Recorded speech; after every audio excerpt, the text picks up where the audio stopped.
Hi there. Okay. So I couldn't hear anything on the other end, so I am just assuming that I am good to go at this point. Um, but yeah, my name is Scott Beyer. I preach for the Eastland congregation in Louisville. My wife and I, Jenna, have 7 kids, and we're originally from the West Coast. So I did not grow up in a Christian home. I grew up in a household and in a part of the country that was well known for being irreligious. So the topic tonight is one that is near and dear to my heart. I'm going to need somebody to turn on the screen share for me at some point so that I can throw some slides up. But while they're working on that, I want to thank University for the chance to come and speak via Zoom like this. You may not know, but you as a congregation have been very instrumental in my family. The Edwards have been close friends with us ever since we began the adoption journey with 6 of our kids who came home through adoption. And at least 2 of those kids, the very first time they ever heard the gospel, the very first time they ever saw Christians, the very first time they ever heard Christians singing was at university. And so I can actually see on the screen right now exactly where we sat. And the first song that my daughter Libby ever heard was "In Christ Alone." And I still cannot hear that song without thinking about the brethren there and thinking about the impact you had on my family. So thank you so much for who you are. You're making a difference in people's lives in ways you can't even realize. I'm not sure if the screen share is going to come up, so I'm going to kind of just move forward. And if I get it at some point, we'll throw things up on the screen. But the book that the title of this lesson comes from is this one. I Don't Have Enough Faith to Be an Atheist. It's written by Norman Geisler and Frank Turek. I have devoured books on atheism and agnosticism and biblical evidences since before I was a Christian. The idea that there would be logical evidence for a creator was something that I was never introduced to. Of all the books, that's the one that I would recommend you buy if you buy only one. There have been a lot of really good books written on evidences, but in my opinion, it's the one with the most up-to-date data on the subject, and is currently the one that I think is the most readable on the subject. So there, I think we've got the screen share now. So with the topic, there are 4 areas that I'd like to hammer through, and if we have time, we'll get to a 5th one, and we'll talk about geology as well. But the general view of culture today is that the science is in the corner of atheism. That if you want to follow the data and you want to follow the logic and you want to be somebody who's a thinker, then you have to discard all religious notions and absolutely embrace an evolutionary worldview, embrace an atheistic worldview, and that religion is a crutch made for those who are weak of mind and just tied up in their feelings in a blind faith. All of these things that I just said have been things that I have heard people say. I was deeply embedded in the sciences throughout high school and eventually worked at a zoo. And so I was surrounded by Darwinian evolutionary worldview. Some of my closest friends in the zoological world were really smart people who all were convinced that, look, the evidence is we evolved and that's that. But I'm here to tell you that is not true. The issue is not the data at all. In fact, a rational view, a rational philosophy on whether or not there is a God, not only is supported by the data, but it is the most coherent explanation for what we see in the world. And that is true no matter what what prong of science or philosophy you wish to approach it from, whether you approach it from the subject of logic, just purely thought experiments and discussing logic and talking through what is truth, or whether you look at it through physics, or you look at the numbers and the statistics, or you go into the field of biology, which was my world. I was in oceanographic biology, marine biology. All of those teach exactly the same thing, that the most coherent worldview is a theistic one. And I just think we cannot say it enough that the data is in the corner of Christ. The data is in the corner of the Bible, and we do not need to be afraid of these discussions with people. I have had, at this point, so many conversations with people about the existence of God. I've lost count of it. And their arguments inevitably fall. And typically with just some basic questions. It's the average person thinks there's this mountain of data backing up an evolutionary worldview, and there just isn't. So we're going to look at each of these. We're going to look at the logic, we'll look at the physics, we'll look at the statistics, we'll look at the biology, and then if we have some time, we'll look at the geology, but I'm not going to push my luck. No promises. So let's start with the logic. Logic is simply putting ideas together that are sound, right? 1 + 1 = 2 is just simply a logic argument. And when you look at the way that we as Christians are supposed to interact with people, it is supposed to be logical. 1 Peter 3:15 discusses the idea of making a defense for the hope that is within you. For anybody who asks you to give an account, right? An account is a logical explanation for why you're doing what you're doing. If you were in a store and a security guard came up to you and he asked you what you were doing, what are you doing in that back room? Or what are you doing walking out of the store with all of those items?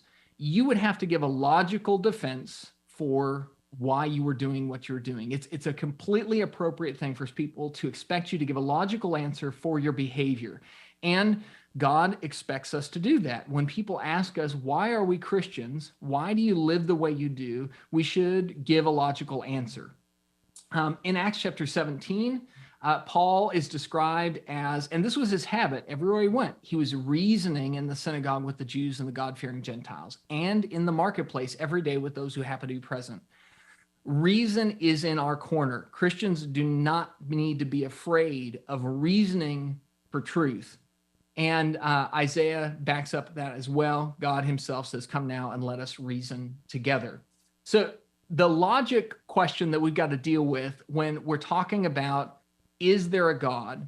Before we start giving out evidences for God's existence, we have to get on the same page about the idea that there is a right answer to this question.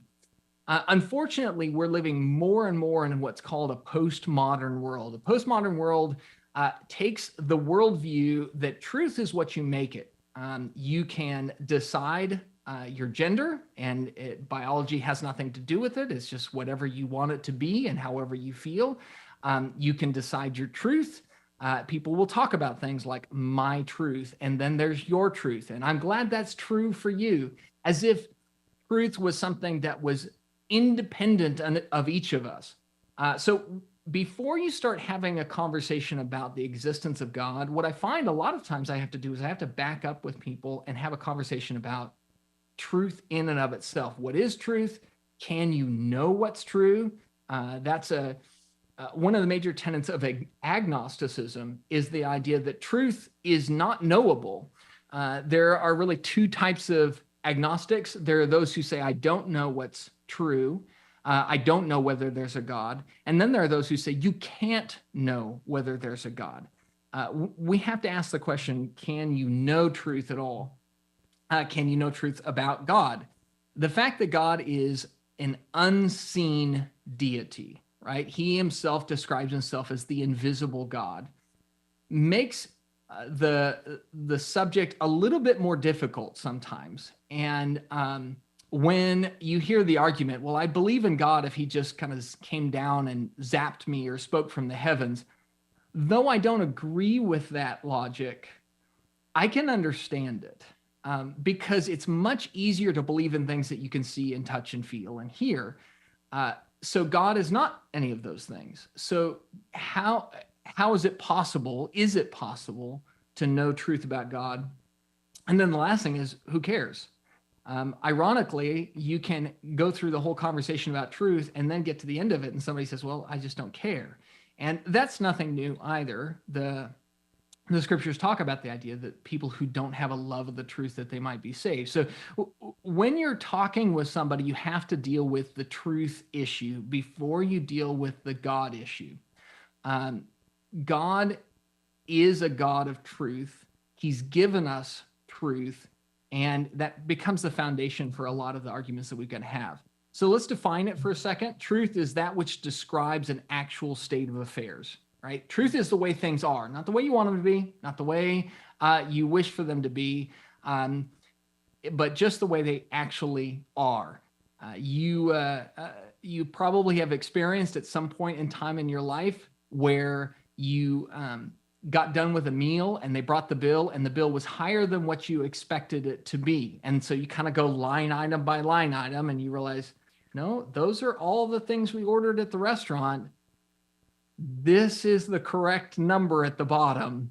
It's not what I want it to be, but it is the truth. The truth is, and all truth claims are absolute. They just are what they are. They're narrow, meaning they are exclusive by their very nature, and they don't leave room for other options.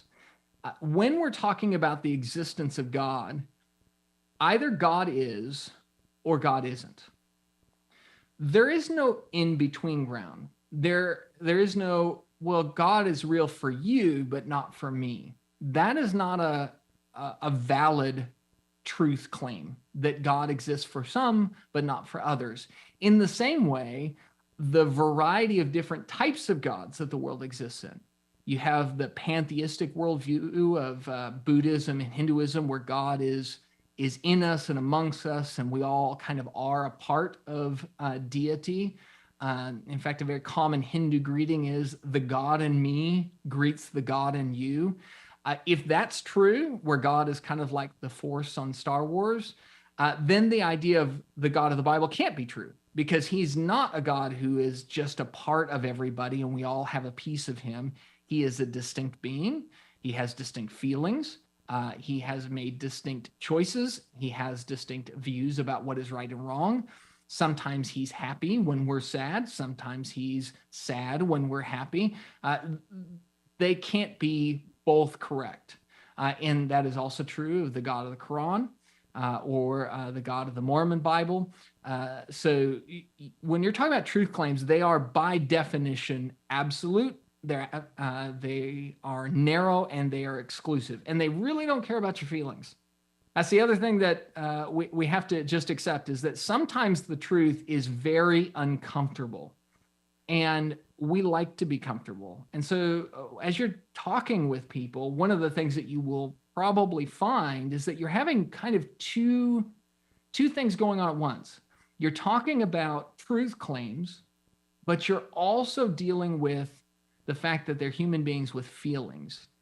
So sometimes what I guess I would recommend is that you're going to have a conversation with somebody and they can only take so much before you have to stop. Thinking of a gentleman that I used to study with, we met at a Starbucks. I was actually studying with somebody else, and then he came up to us, and he was an atheist. And I would get talking with him, and he could only handle one or two arguments a meeting. And then it was like he was full. It was about as much as he could handle, and we had to stop. That wasn't because the truth was too difficult to understand. It's because the emotional impact of that truth was difficult on him. When you're making truth claims, you're bound to make somebody uncomfortable, and that somebody might even be you. The truth is not something we invent. It's something we discover. Gravity was not invented by anybody. Somebody discovered gravity, and that's a big deal. Somebody discovered the speed of light, and that's a big deal. But we didn't invent those things. Truth is also something that's true for everybody. It's not. It can't be true for me and not true for you. And if you're trying to think right now of an exception to that, the truth is I'm wearing a red shirt. You may not be wearing a red shirt. In fact, that would be quite surprising if every one of us was wearing a red shirt. But I will say this, it is still true for everybody that Scott Beyer is wearing a red shirt. That a truth claim is true for everybody. It is an unchanging thing. It doesn't, if it changes over time, then it is a preference. There's many cultural things that change over time, but truth itself doesn't change. And it should be unaffected by your belief or your attitude, meaning how you feel about it doesn't change it. One of my favorite quotes from Abraham Lincoln is, and he did this on his stump speeches, he would ask people, he would say, imagine that we call a horse's tail a leg. How many legs does the horse have then? And the people would typically would yell out, well, they have 5. And he'd go, no, he still only has 4 legs. You calling his tail a leg doesn't change it. That's the way truth works. And again, it's an absolute thing. We can believe everything is true, but we cannot make everything true.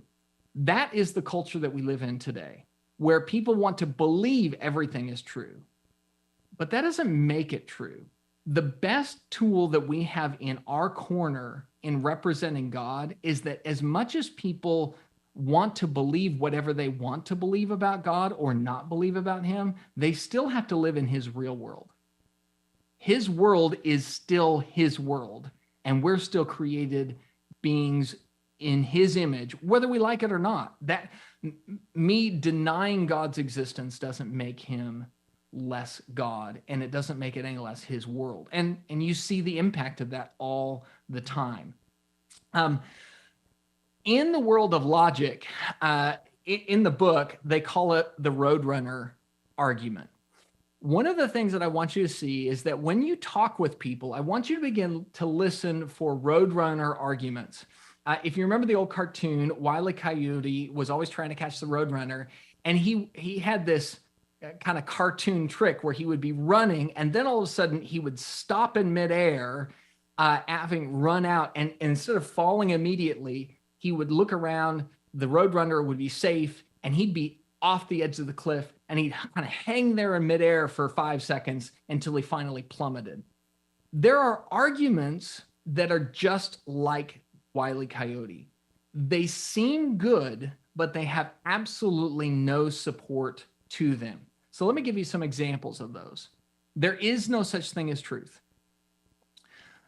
When somebody says there's no such thing as truth, or we can't know the truth, those are very similar to Pilate's statement, what is truth? It's a Wile E. Coyote Roadrunner argument. To say there is no such thing as truth is a truth statement. To say we can't know the truth, is it true that we can't know the truth? I was studying with a guy one time, and he was a devout atheist, and I would say he was brought to me by a friend of his, and he was what I would call an ornery person. He was very adamant on his views. He believed everybody else to be really, really dumb, and he knew it all. And at one point, he said, there is no such thing as truth. And I said, do you know that to be true? And the poor guy, and that I didn't come up with that argument, by the way. First time I read that was in that book. And I tried it out because he just word for word said exactly what I needed as a setup. And that poor guy stared at me. And then there was a moment where it clicked. And he goes, oh, I see what you're doing. You're just playing with words. I said, no, I'm not. I'm not playing with words. Is it true that there's no such thing as truth? Do you see how it's a self-destroying argument? The argument commits suicide. I refuse to believe in a God I haven't seen. This one is another one of those that doesn't have a good foundation, because if you refuse to believe in a God you haven't seen, then what you're choosing to do is believe in a lack of God that you also haven't seen. Atheists have not seen definitively that there is no God any more than we have seen that there is God. Their lack of God is invisible, just like our God is invisible. We all believe in things that we haven't seen. There may be a certain state or country that you've never seen. Maybe you've never been to Zimbabwe or Mauritania. Maybe you've never been to see Big Ben in London. But that doesn't mean it doesn't exist. It also doesn't mean that you don't believe in it. There's lots of things that you believe in that you've never seen with your own two eyes. And all of us function in that world of reasonable faith. The question isn't whether or not we can believe in a God we haven't seen. The question is whether or not that's reasonable. I don't think it's right to judge others' beliefs. That's another one of my favorite ones, because that in and of itself is a judgment of other people's beliefs. If you judge me for judging, you're also judging. Or all religions are the same. Again, these are self-defeating arguments, because all religions are the same. Well, as you begin to look at religions, it very clearly, you see that they contradict each other. They have opposing views. They can't all be true. And so when you're talking with somebody, look for logical fallacies and then just ask a question. You don't necessarily need to condemn them right away. Just ask a good question. I'm a big fan of questions, and I think if you do a study on Jesus, one of the things that has really struck me is that Jesus asked an awful lot of questions of people, and it was a very effective tactic. Okay, so the logic is in our corner. There must be a truth, because you can't live in a world where there isn't truth. There must be an answer to whether or not there is a God. But then on top of that, let's talk about the physics for a second. Physics is a study of the physical world. And the Bible says that the physical world had a beginning. In the beginning, God. John 1 says, in the beginning was the Word, and the Word was with God, and the Word was God. He was in the beginning with God, and all things came into being through him, and apart from him, nothing came into being that has come into being. The biblical worldview is God started it all. A supernatural being created the natural world that we now live in. Does that match what we see? Well, it turns out it does. And a good acronym for understanding some of the basic arguments for the world having a beginning are SURGE. The second law of thermodynamics, the universe is expanding, radiation afterglow, galaxy seeds, and Einstein's theory of relativity. I do not have the time to cover all of these with you, but I will tell you all of these are excellent arguments for the fact that the world has a beginning and has a start to it, and it had to have a supernatural thing to kickstart it into being. For a long time, the common view among scientists was that the universe was infinite and has always been infinite, that it would expand and then it would contract again, and then it would expand again and it would contract again, kind of like this giant yo-yo. That has been debunked multiple times. The understood truth now is that the universe is expanding. Well, follow the logic of that. If the universe is an ever-expanding thing, so you give it enough time, and really, I don't care whether you give it 5 years or 5 billion years. If it's expanding, you have to take it back to eventually it has a single point. It has a start point. Now, an atheistic worldview will often refer to that as the Big Bang.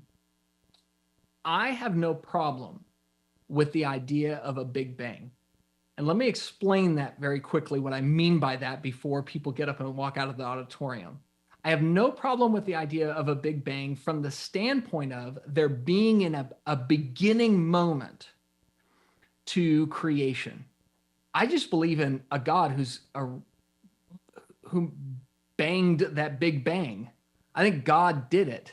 A big bang requires somebody to begin it, to start and set off the dynamite. And if you look at the account in Genesis chapter 1, I don't know what the volume level was in the first 6 days of creation, but I bet you there were some pretty loud moments. The idea that the Bible teaches that there was an inception point, there was a beginning, matches perfectly with science. We're not going to have time to look at all of them, but I want to look at a couple of basic ideas regarding the physics of the universe that we live in. So the first and second laws of thermodynamics. The first law of thermodynamics is the law of conservation of energy. And I want you to think about it like you would think of a snow globe. The law of conservation of energy simply says that what is cannot be destroyed, but it can be changed. For example, you can burn a log, and that log will change into heat, energy, and ash, and carbon monoxide, but it doesn't go away. If somehow you could gather up all of the heat and gather up all of the ash and all of the gas fumes and put those together, you would have exactly the same amount that you started with. So everything in the universe can change forms, but you can't ever really get rid of it. You can take a rock and you can break it into a billion sand particles, but it's still there. It never actually goes away. So we can kind of think of the universe like a closed system, like a snow globe. You can shake it up, you can move stuff around, but ultimately what's in there has to stay in there. And nothing can be added to it either. The amount of energy and mass that exists in the universe right now is exactly the same amount of energy and mass that always has existed in the universe. There's no way to add it from an external source. So that's the first law of thermodynamics.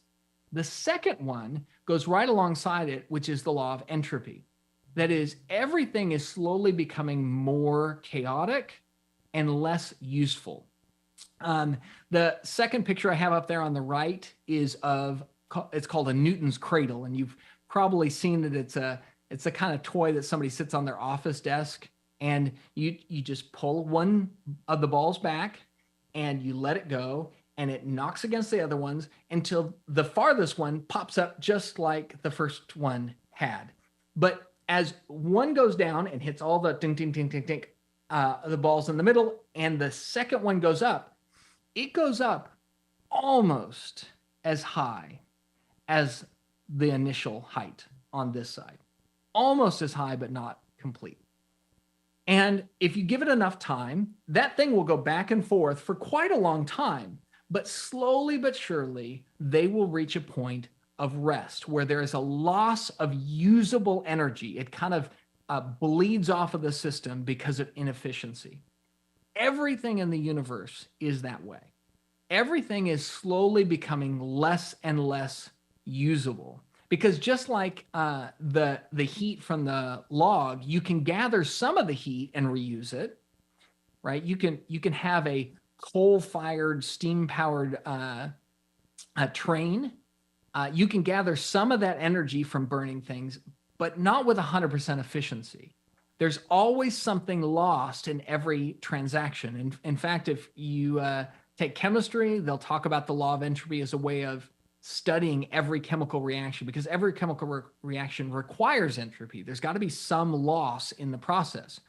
So if you take these two laws together, the first and the second law of thermodynamics, here's what you get. Everything we have is what we've always had, and everything's running down. It's getting worse. So if that's the case, where did all this stuff come from in the first place?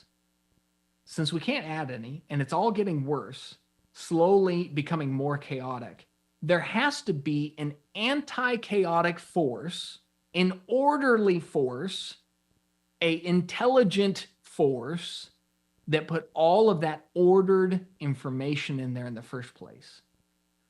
The answer to that is God.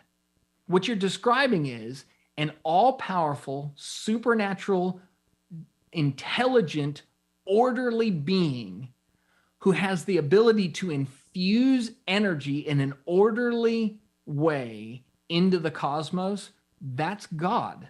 That's the God of in the beginning, God created the heavens and the earth. That's the God who says, let there be light, and there was.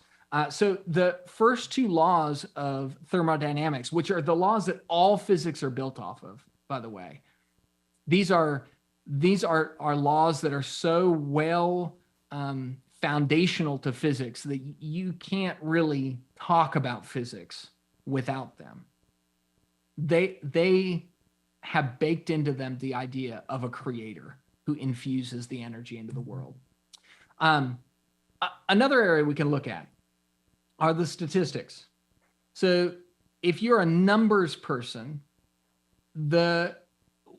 what does the data point towards? Is it statistically more likely that there is a God, or is it statistically more likely that there isn't a God? Every design has a designer, and the universe is a highly complex design. Therefore, the universe had a designer. That's the logic I want you to follow with in the next 5-10 minutes as we look at the statistics side. Statistics are the study of numbers, data, and patterns. And one of the things that we know is that things with a consistent pattern require a level of intelligence, a consistent complex pattern. Maybe I should say that to be more specific. And what we see in the universe is a very consistent complex pattern, and it doesn't have to be that way. This is the biggest problem that atheist writers have to deal with.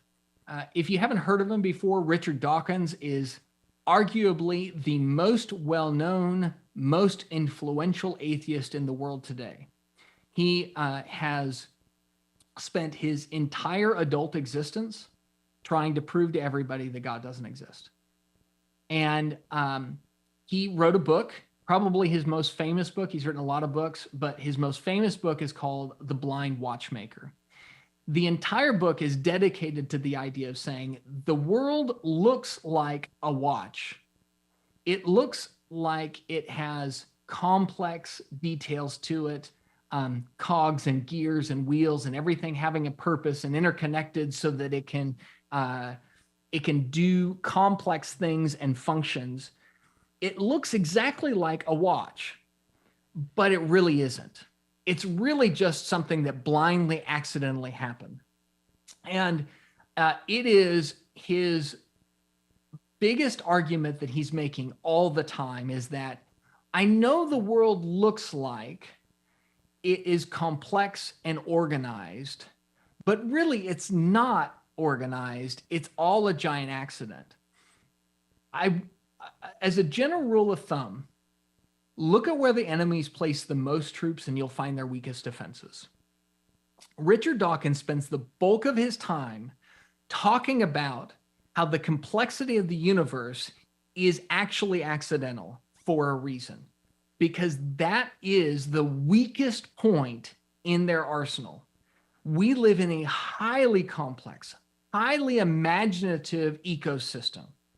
You go to a zoo, and one of my favorite things to do, I've done this a couple of times where I took high schoolers to a zoo because I used to live in that world and there was something I noticed. You go to zoos and you walk around at all the different exhibits. And as much as they're trying to teach evolution and natural selection and this kind of Darwinian worldview of how all animals came into existence, they have these placards and write-ups next to all the animals, right? So you've got a red panda and they'll have a little write-up about the red panda. You have a giraffe, you got a little write-up about the giraffe. And all of them, they will find themselves saying, whether they mean to or not, stumbling into words like designed. The red panda has claws that are designed for. The giraffe has a tongue that functions as. They keep using design and function language. They can't get away from it. They're trying to tell you it's an accident while telling you, look at the design of this animal. Look at this chameleon that's designed to change colors so it can camouflage itself. look at this pufferfish that is designed to protect itself by puffing itself up and not being eaten by predators. They can't help but talk about design, even though they don't want to talk about a designer. And the reason for that is because the numbers are just in, and they all say, look, we have a very complex universe that sure looks like it was intelligently designed. This quote above, the laws of science as we know them at present contain many fundamental numbers, like the size of the electric charge of the electron and the ratio of the masses of the proton and the electron. The remarkable fact is that the values of these numbers seem to have been very finely adjusted to make possible the development of life. That is a quote that you could easily ascribe to any Christian apologist. Anybody trying to talk about how finely tuned the universe is, you could easily say, oh, that's a quote from them. But it isn't. It's a quote from Stephen Hawking. Stephen Hawking is a very avowed atheist, but he can't get away from the fact that, and you'll notice in the quote, the remarkable fact is that the values of these numbers seem to have been very finely adjusted. Like he gives himself just a little bit of wiggle room there, but he can't get away from the fact that the numbers are adjusted for life. The way I'd like you to think about it is imagine you walked into a room and it was like a big sound room, right? And so all of these dials and slides and levers, it's like walking into the audio video section in the back of the church building, and all you know is don't touch, right? And imagine you walk in and there's all of these buttons and levers and dials. And so you eventually get a little curious. And just like Curious George, you got to touch it. And so you decide you're going to touch one of them. And so you move one of the dials just a micron distance. And up comes skull and crossbones, and alarm blares red. And the alarm's going off, and it sounds like the police are coming. So you very quickly go to that dial and turn it right back, that just tiny amount. And then it goes away. And then you go back and you get curious a few minutes later and you touch another one of the dials. Maybe you pick a lever this time and you push it up just a tiny bit, and back with the blaring sirens and the skull and crossbones. What you end up finding is, as you look at that, and every time you touch something, the sirens go off, you're left with the conclusion that somebody set this stuff exactly where it needed to be.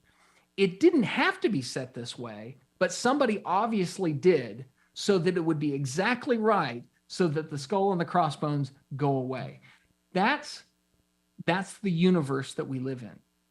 We live in a finely tuned universe. It's and everything has to work right in order for it to work. If you think about the Apollo 13 mission, if you like that history or maybe have watched the movie on it, the Apollo 13 mission is a great example of how hard it is to exist in space. Everything has to go exactly right. You have to have the right amount of oxygen, and you have to scrub out the carbon dioxide. You have to have the proper temperature. Everything has to be sealed right. All of the details have to be exactly right, or you die. There has to be protection against the radiation from outside, all of those things. And it didn't take much for the Apollo 13 mission to become something that was very dangerous very quick. It didn't take much to go wrong. You and I, we live on what has been coined the pale blue dot. If you look on that picture up there, there's that little tiny speck. That's Earth from the edge of our solar system. We are on our own Apollo 13 flying through space, and everything has to be just right on Earth in order for us to live. The things that have to be correct, the dials and the levers that have to be right in order for us to exist as human beings, are called anthropic constants. And there are dozens and dozens of them. In fact, scientists keep finding more of them, where they'll find, oh, here's this other thing that we didn't know had to be the way it is. But yeah, if it wasn't, we'd all die. I'm going to give you just a couple examples of anthropic constants. One is oxygen levels. The air that you breathe is not 100% oxygen. If it was 100% oxygen, you'd die. It's also not 0% oxygen. If it was, you die. It's the right amount of oxygen and nitrogen in the atmosphere and other various tiny percentages of other gases that works for life. And that is a balance that is very difficult to keep. The atmosphere has to be right. The amount of greenery, things that plant life that turns carbon dioxide into oxygen has to be right. The temperatures have to be right. All of those things. Oxygen levels have to be exactly right in order for there to be life. Atmospheric transparency. If the atmosphere is not transparent enough, then you don't get enough sunlight and everything dies. If it's too transparent, then all the UV light gets in and everything dies. It has to be just exactly right. It's like we're driving in a really tricked out car and the tinting has to be just exactly right on the windows or we all just get toasted. It's a matter of it being dialed in exactly right.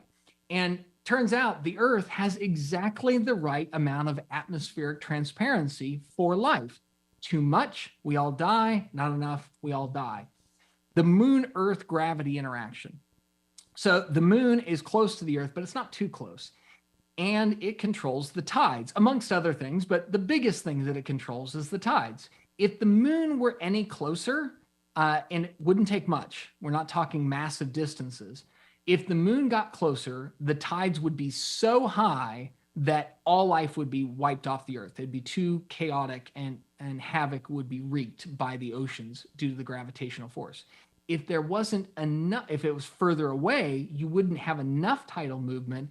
And a lot of the ecosystem of the ocean is completely dependent on the tides.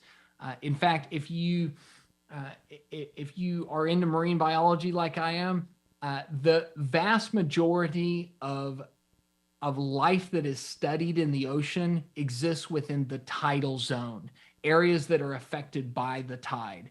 And so, again, the moon has to be close enough, but not too close.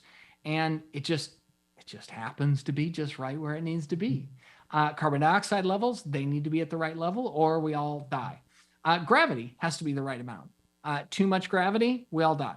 Not enough gravity, we all die. And turns out the Earth is just the right amount of gravity. The universe expansion rate, this is one you don't think about, but the universe is expanding. And if it's expanding any faster than what it currently is, then all sorts of things go wrong. If it was expanding slower, it actually would have kind of the black hole effect and it would collapse in on itself. And that's not good either. It has to expand for life to exist, but it has to expand at a rate that is healthy, not too fast and not too slow. Too fast, you get whiplash and everything dies. Too slow and you get crunched and everything dies. Turns out, again, just right. The speed of light. The speed of light is a constant. If you've ever done any physics classes, the speed of light is a constant that doesn't change. It doesn't speed up. It doesn't slow down. It is exactly the same no matter what. And nobody decided that. It just is. Turns out if it was any different, everything dies. You cannot have life without the speed of light being exactly what it is. And there's some very complex reasons, and feel free to read on your own about those reasons.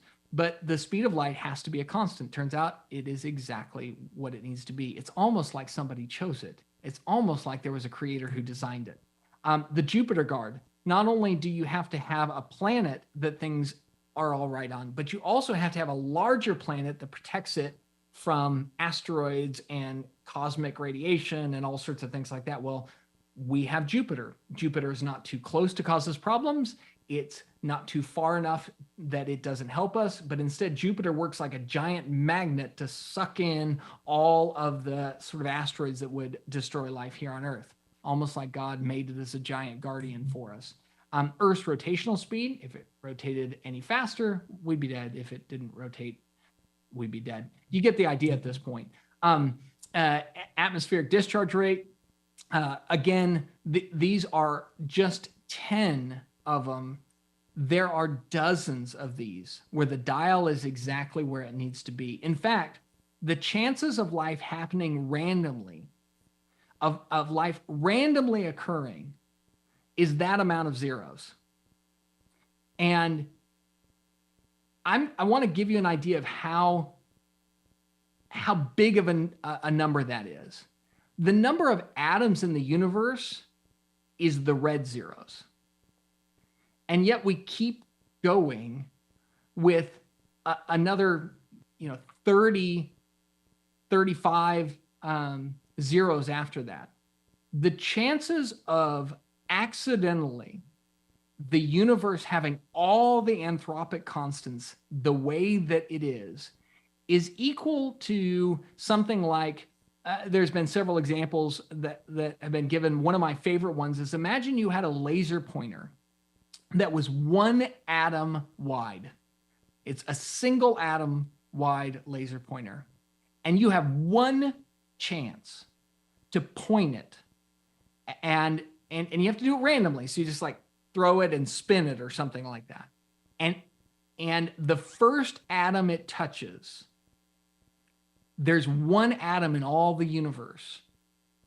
What are the chances that the 1 atom in the universe that's the right one is the exact one that the laser pointer touches on the first shot? It's impossible. There are more atoms in the universe than statistical possibilities of the universe accidentally happening. It's what we call a statistical impossibility. The numbers, they do not point towards random chance. They point towards a creator who made it happen. Okay, let's talk about the biology for a second, and then I will stop there. If you have ever taken high school biology, you have likely seen a picture similar to this. This is the first known controlled experiment ever done. It was done by a guy by the name of Francesco Redi.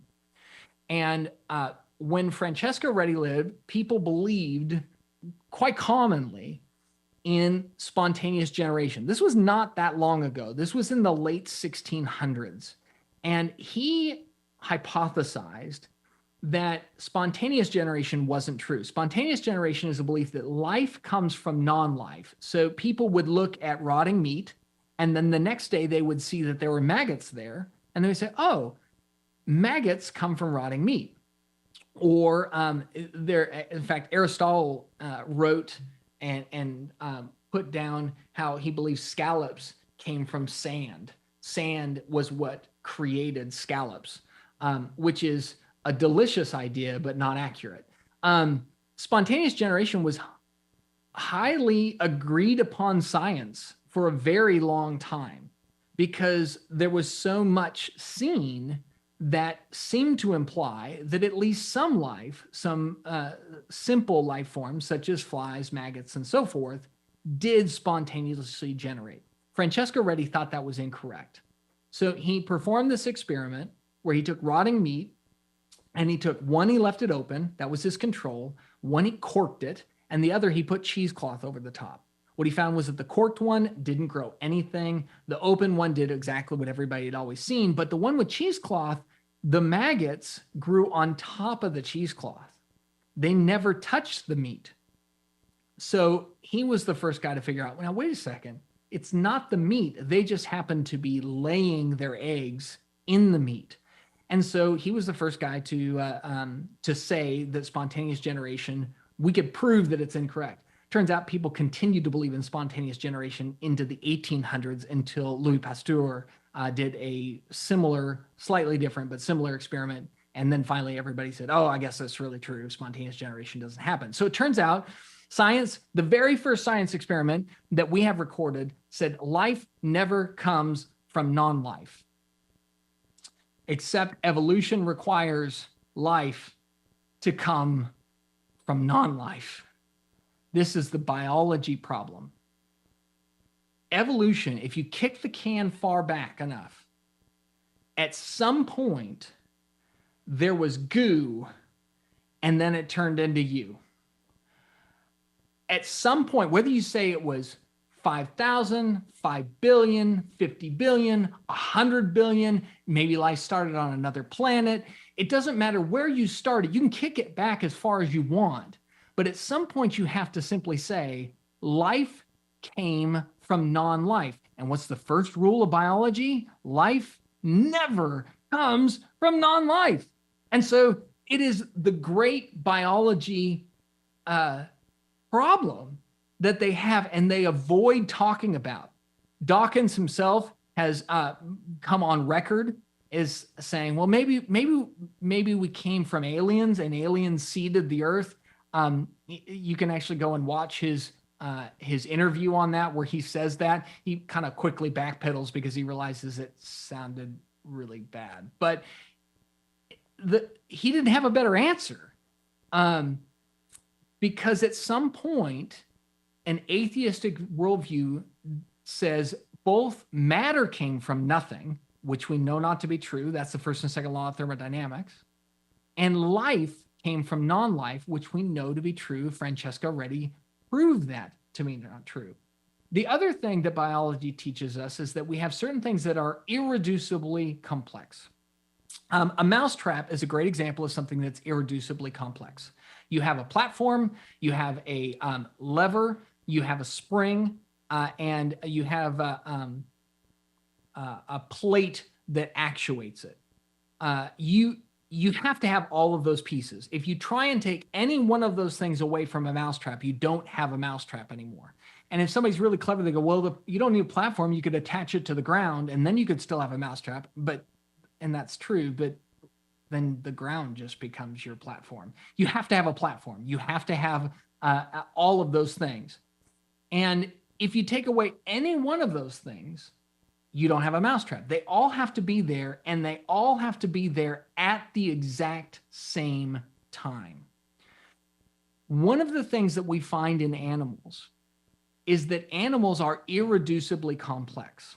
Evolution says slow change over time allows you to evolve from one species to another. But there are certain things that don't work slowly over time. For example, a giraffe. Giraffes are beautiful animals. They're some of my favorite animals. If you ever get a chance to feed a giraffe, do it. Don't walk, run. Give them all your money and just feed a giraffe. You will be absolutely better off as a human being for having done that. Giraffes are amazing. And one of the things that giraffes do, and they don't think about it, they just do it, is they can reach down to get a drink of water. So if you have a giraffe out on the savannah or something like that, and they get up to a lake or a pond, they'll kind of spread their hooves a little bit, and they'll lower their neck to take a drink of water. Well, when they do that, some fairly complicated things happen, and they all have to happen. It's an irreducibly complex system. If you've ever stood up too fast or lowered your head too quickly, you know that you can get lightheaded. The reason for that is your heart is pumping blood and your head is above your heart, so it pumps it against gravity, and then when you put your head down below, it's now with gravity. Well, take that feeling that you have and make it extreme by having the longest neck in the animal world, and you now have a giraffe's problem when he gets to drink of water. He bends his neck down, and what should happen, because he has a heart this big, which is it's a massive, massive thing. And it needs to be massive. It's a massive pump to pump that up his neck all the way to his brain. Well, he bends down, and all of a sudden, instead of going against gravity, it's pumping with gravity, and his brain explodes. That's what should happen. When a giraffe gets a drink of water, his brain should explode, but it doesn't, because he has shunts built in to his neck that will close down. They will shut the flow down so that when he goes to get a drink of water, the flow of blood is shunted so that it isn't so strong that it kills him. And then when he lifts his head back up, those shunts open up and he's got perfect blood flow so he can go and run away from that lion right away. All of those things have to be there immediately, all at the same time, or you have a giraffe with a blown brain. And that is just one example. Time does not, I don't have the time to tell you about the other ones. But the fact of the matter is, God made things irreducibly complex. Now, I don't have time to talk about geology, so I'm just going to shoot right through it and tell you this, that when we talk about faith, what we're talking about is belief in evidences of things unseen. God is not seen. He is an unseen God, and Hebrews tells us that. But the evidence is in his corner. The logical evidence, the evidence in physics, the statistics, the biology, all of those things, amongst others, speak to a God who knew what he was doing. And as Romans 1 says, his attributes, his invisible attributes, are clearly seen in what he's made, so that we're without excuse. Thank you so very much for your time. I am so appreciative of the opportunity to speak to you all, and God bless you and the work you're doing there in Florida. Thank you, Scott. We're going to bring our service to a close. And Scott, we certainly appreciate the information that you brought to us tonight.